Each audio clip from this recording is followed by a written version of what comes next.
की कार्रवाई 2 बजे तक स्थगित की जाती है।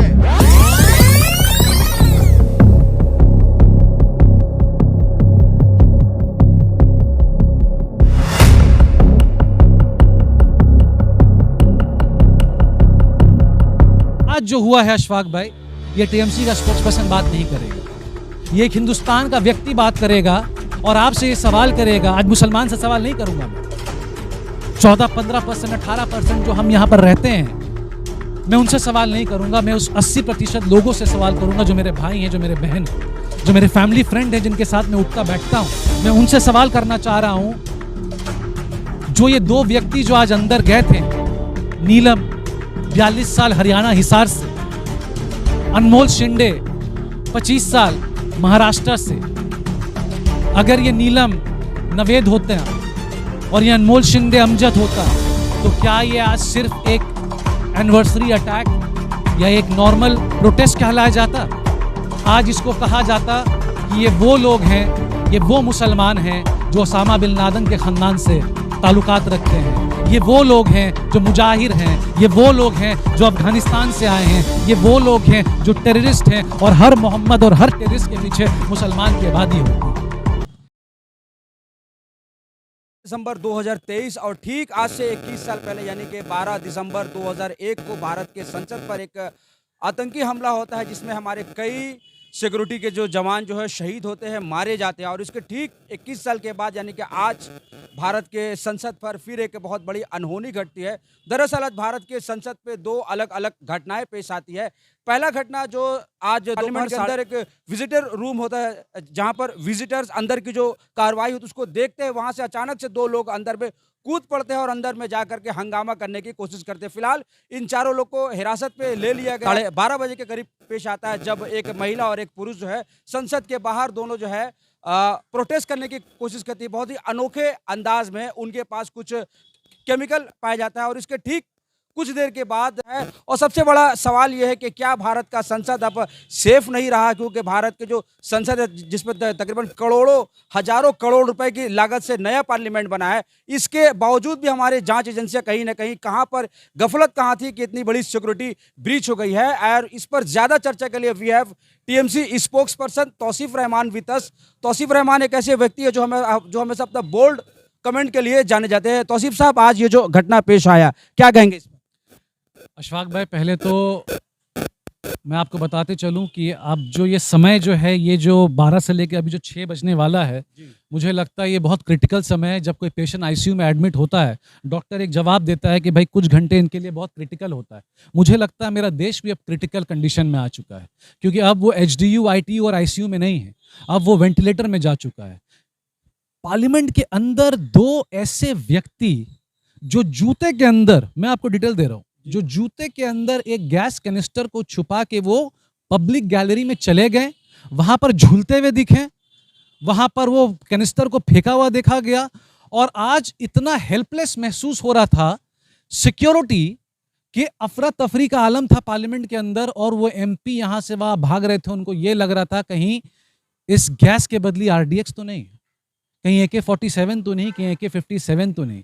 और हो भी सकता था, क्यों ना हो, अगर आप जूते में अगर डिटोनेटर अगर लेकर अगर आ जाते किसी बहुत बड़े एटॉमिक बम का, तो आज वो भी भारत, हम और आप 140 के ऊपर से जो करोड़ की जनता है, वो आज घुटने में होती, क्योंकि उन सारे पार्लियामेंट्री लोकसभा के जो मेंबर्स थे वो आज होस्टेज होते हैं, कब्जा में होते हैं और किडनैप होते हैं। ये साजिश आपको समझना बहुत जरूरी है।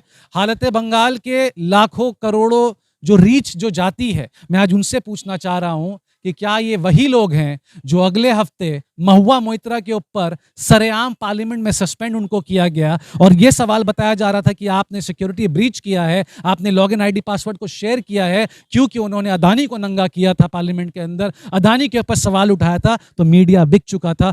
ये बात की बात है, ये पॉलिटिकल इशू है। आज जो हुआ है अशफाक भाई, ये टीएमसी का स्पोक्स पर्सन बात नहीं करेगा, ये एक हिंदुस्तान का व्यक्ति बात करेगा और आपसे ये सवाल करेगा। आज मुसलमान से सवाल नहीं करूंगा मैं, 14-15%, 18% जो हम यहां पर रहते हैं, मैं उनसे सवाल नहीं करूंगा। मैं उस 80% लोगों से सवाल करूंगा जो मेरे भाई हैं, जो मेरे बहन हैं, जो मेरे फैमिली फ्रेंड हैं, जिनके साथ मैं उठता बैठता हूं। मैं उनसे सवाल करना चाह रहा हूं, जो ये दो व्यक्ति जो आज अंदर गए थे, नीलम 42 साल हरियाणा हिसार से, अनमोल शिंदे 25 साल महाराष्ट्र से, अगर ये नीलम नवेद होते हैं और ये अनमोल शिंदे अमजद होता, तो क्या ये आज सिर्फ एक एनिवर्सरी अटैक या एक नॉर्मल प्रोटेस्ट कहलाया जाता? आज इसको कहा जाता कि ये वो लोग हैं, ये वो मुसलमान हैं जो ओसामा बिन लादेन के ख़ानदान से ताल्लुकात रखते हैं, ये वो लोग हैं जो मुजाहिर हैं, ये वो लोग हैं जो अफगानिस्तान से आए हैं, ये वो लोग हैं जो टेररिस्ट हैं, और हर मोहम्मद और हर टेररिस्ट के पीछे मुसलमान की आबादी होती है। ये इतना आसान से नहीं होता। अभी अर्नब गोस्वामी चिल्ला चिल्ला कर ये कहता कि देखिए इसी के लिए तो हम खतरे में हैं, क्योंकि मुसलमान की आबादी बढ़ रही है और नवेद और अमजद अंदर चला गया। इसी के लिए तो टाइम्स नाउ बीच में आता, एनडीटीवी जो बिक चुका है वापस से अदानी के अंदर, वो बीच में आता, आज हर एक चैनल बीच में आता, और 6 बजे तक ये जो एक माइनॉरिटी की जो एक खेमा है जो 16-17% है, आज वो वापस से आतंकवादी के भीड़ में खड़ी होती। ये सिक्योरिटी ब्रीच मगर नहीं हुई जो आज नीलम और अमजद गए। मुझे आप लोग से कोई तकलीफ नहीं, मैं हाथ जोड़कर वापस, मैं इमोशनल हो रहा हूं आज, मुझे आपसे कोई तकलीफ नहीं है, मगर मैं आपसे ही सवाल करना चाहता हूं, अगर क्या आप ये नहीं कहते कि तौसीफ रहमान देख आज नवेद और अमजद ने पार्लियामेंट के अंदर क्या किया, तौसीफ रहमान देख आज उन्होंने गैस छोड़ दिया, ये गैस के बदले RDX होता, AK-47 होता, और क्या ना क्या होता कि पूरे पार्लियामेंट के सारे लोग घुटने में चले जाते। पर मुसलमान का सिक्योरिटी ब्रीच मैं आपको बताता हूं, मुसलमान की सिक्योरिटी ब्रीच उसकी दाढ़ी है, क्योंकि सिक्योरिटी ब्रीच इंडिया में तभी होता है अगर कोई मुसलमान दाढ़ी के साथ पकड़ाता है। मुसलमान की सिक्योरिटी ब्रीच गाय का गोश्त खाने से है, जो हमारे इस्लाम में लिखा नहीं है, मगर फिर भी पकड़ के उसको कुत्तों की मौत दी जाती है। मुसलमान की ब्रीच, सिक्योरिटी ब्रीच उसके टोपी से है, मुसलमान की सिक्योरिटी ब्रीच उसके कुर्ते पजामा से है, मुसलमान की सिक्योरिटी ब्रीच रास्ते में जुमा की नमाज पढ़ने से है, उसमें भी ताकीद होती है, उसमें भी उंगली उठती है, मगर फिर भी हम बर्दाश्त करते हैं क्योंकि हम हिंदुस्तानी हैं। हमने यहाँ पर चुना था इस माहौल में रहने के लिए। मगर आज नीलम और अनमोल शिंदे ने अंदर में तानाशाही नहीं चलेगी चैंटिंग की, ये स्लोगन लगाया। मैं जानना चाहता हूं क्या इनको शहीद भगत सिंह का कलाम दिया जाएगा?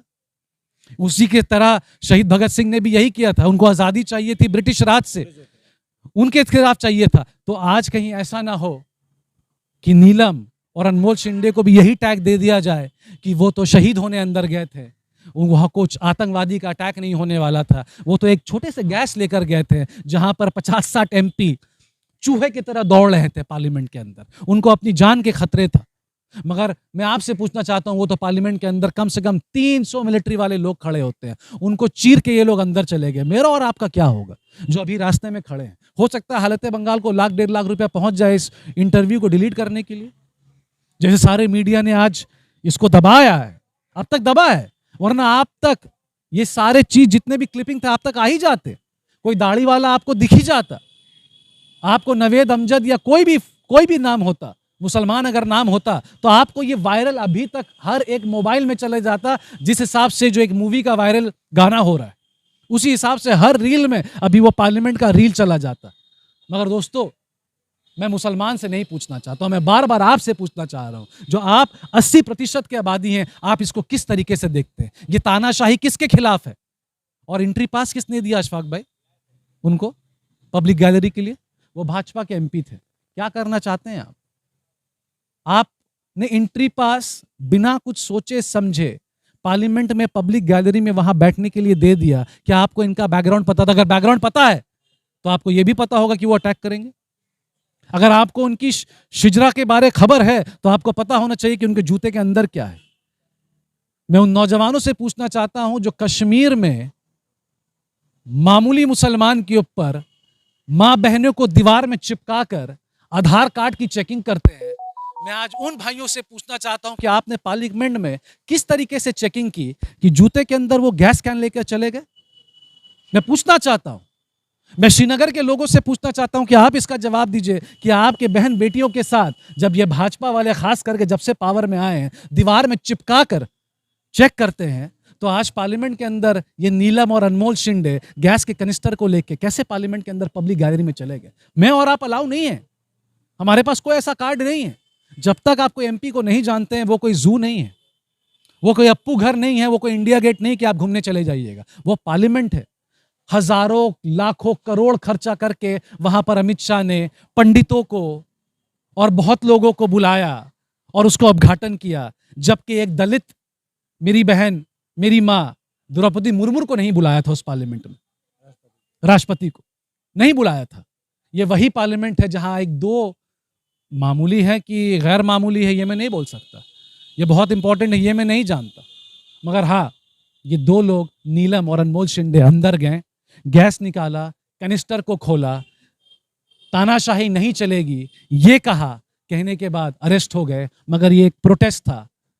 अगर ये नवेद और अमजद होते, ये नाइला और शहनीला होती, या अकबर होता, तो ये आतंक होता, ये आतंक अटैक होता। और ये एनिवर्सरी जो आज अशफाक भाई कह रहे थे, ये कहा जाता कि फिर से लोगों ने रिपीट किया और जितनी भी माइनॉरिटी है उनको दीवार में चिपका कर, उनके दाढ़ियों को पकड़कर, उनकी टोपी को उतारकर, उनके पैजामा को खोलकर, जुमे के नमाज में जिन जिन को कंप्लेन है उन सब को पकड़कर यह सवाल किया जाता कि तुम आतंकवादी हो, क्योंकि तुम। आज जो घटना हुआ, आप इसे एक आतंकी हमला आप मानते हैं?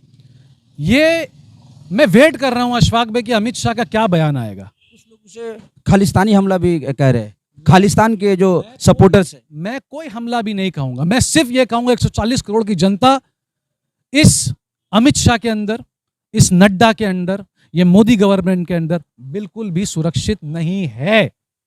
क्योंकि मैं देख सकता हूं अगर आज पार्लियामेंट है तो कल आपका घर है और मेरा घर है, कुछ भी हो सकता है हमारे साथ और हम कुछ भी नहीं कर पाएंगे।